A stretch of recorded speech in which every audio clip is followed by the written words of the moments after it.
But in reality, the scholar, al-alim haqqan, is the one who has taken in the knowledge, a large amount of knowledge of shari'i, legislative knowledge, and he knows the legislations, the rulings of kitab and sunnah.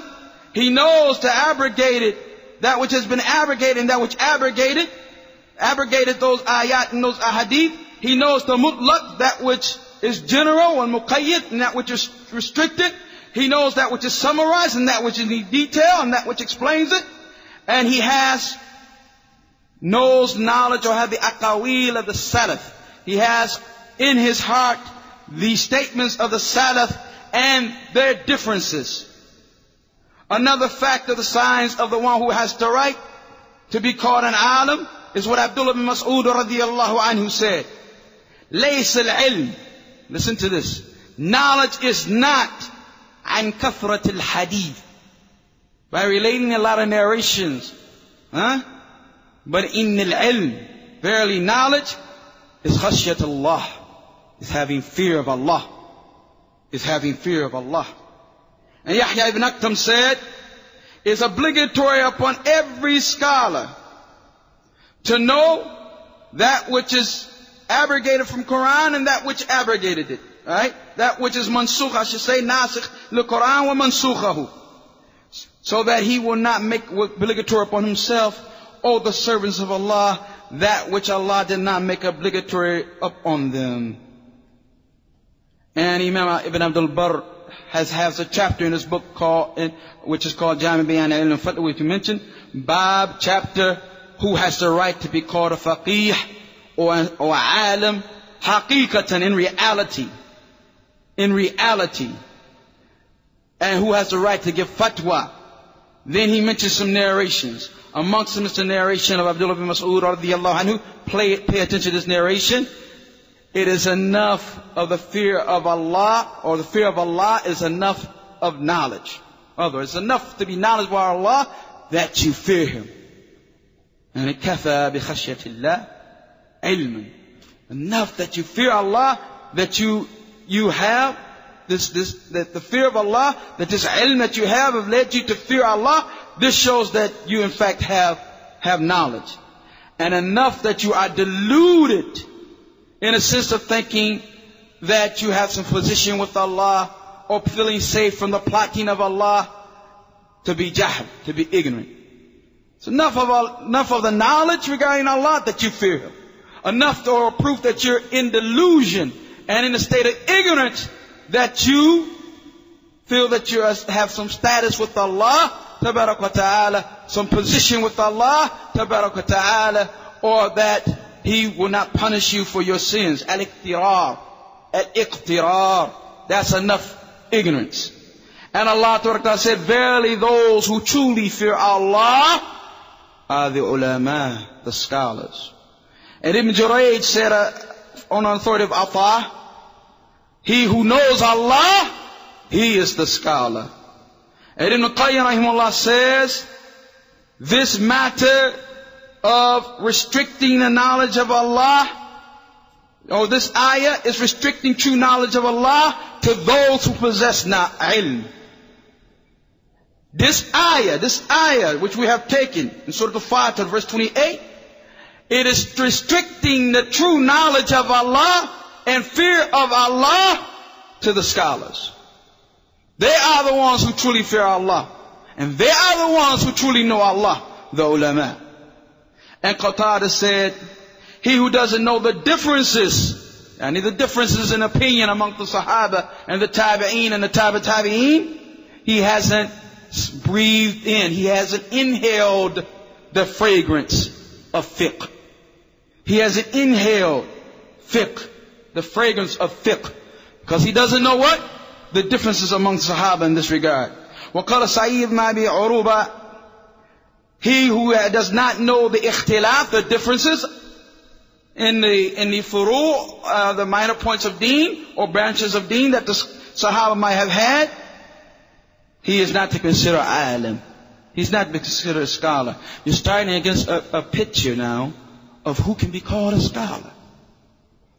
From the very first statement, many people that you thought just because they could speak, just because they made your emotions flow or whatever, you ruled them out because it's not just somebody for seeing. And just because they have a number of books, you ruled that out. And you're getting down to the point that it's not just a matter of talking. It's not just a matter of relaying information. But it's the fear of Allah tabaraka wa ta'ala. And it's knowing and having knowledge of the Quran and what was revealed. Knowledge of the Sunnah. Knowledge of the statements of the companions. Imam Malik said, or was asked of him, Liman yajuz al-fatwa? Who is the permissible to give fatwa? He said, La yajuz al-fatwa. It's not permissible to make fatwa, to give juristic rulings, except the one who knows the differences of the scholars. And someone said, the difference of the people's opinion? He said, no, the differences amongst the companions of Muhammad sallallahu alayhi wa sallam. An-nasikh wal-mansukh. That which was in place, and then another verse or hadith came and abrogated it from the Quran or the hadith of the Prophet sallallahu alayhi wa sallam. The one who knows that, kada yufti. He can give fatwa. He can give fatwa. قال ابن عيينة رحمه الله العالم, the scholar, الذي يؤتي كل hadith, the one who gives for every hadith, حقه, is right. And Abdullah ibn Mubarak, that great imam, was asked, when is it permissible for a man to give fatwa? He said, إذا كان عالما بالأثر, if he has knowledge of the narrations, بصير بالرأي, and upon clarity in his opinions, regarding the issue of opinions. So therefore the true alim is the one who is able to connect himself to these matters, and he's never satisfied with ilm. He never has enough of knowledge, even if he doesn't speak that many words, and even if he doesn't have that many books. Even if he doesn't speak that many words, and even if he doesn't have that many books. قال ابن رجب رحمه الله وقد تلينا. Now Ibn Rajab rahimahullah has this great monumental work called فضل العلم السلف على خلف, the virtue of the knowledge of the Salaf over the knowledge of those who came after them. And I hope that someone would translate it, inshallah. Perhaps our brother Abu Maryam, who seems to have a zeal for translation these days, would do so. Nevertheless, he has in one of the statements, we have been tested with ignorant people who believe that just because someone can speak well or in detail, mina mutaakhirin, from those who came later, that he's more knowledgeable than those who preceded. Some of them think that a person is more knowledgeable than anybody that preceded him, even the Sahaba, because he talks a lot and he speaks a lot, right? And therefore he has more knowledge than those fuqaha al-mashhureen, those fuqaha who are well known, who the people follow.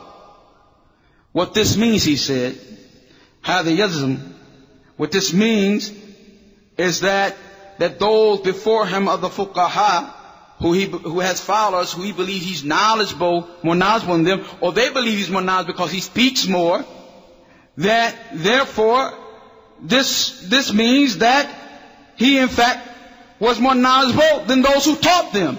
Because there's no doubt that they talked more than their teachers. And they talked more than their teachers. And it goes back like that. And he said, so therefore, then you would say that Tori and Awza'i and Layth and Mubarak and that level, that he, from the Tabi'een and the Sahaba, that they're more knowledgeable. Those who came after them are no more knowledgeable than them. Why? Because aqalla kalaman, they speak less than them. And then that those who were before them came, from the Sahaba, Ibn Mas'ud, and those like that they were more knowledgeable than them. Because there were some amongst Sahaba who spoke less and who were more knowledgeable. Like the narrations of Abu Bakr Siddiq are fewer than the narrations of any other Sahaba. The narrations of Abdullah ibn Abbas may be more, and more his talking may be more. What his point is, and I hope it's clear, is that this is not a signal This is not any type of manner. This is not any type of scale to judge knowledge on. This is an erroneous and a mistaken scale to judge knowledge based on the fact that someone talks more than others. How many narrations do you find from Abu Bakr but as-Siddiq? Yet all the Sahaba say, and Abu Bakr was the most knowledgeable amongst us. And Abu Bakr was the most knowledgeable amongst us. So it is not a matter from that. Abdullah Mas'ud seen this illness coming, and he talked about it. He said, verily you are in a time in which you have a lot of Ulamaa and you have very few speakers. But there will come a time where you will have only a few Ulamaa and you will have many speakers. So those who their knowledge is a lot and his speech is little, then they are praiseworthy. And those who are opposite are blameworthy.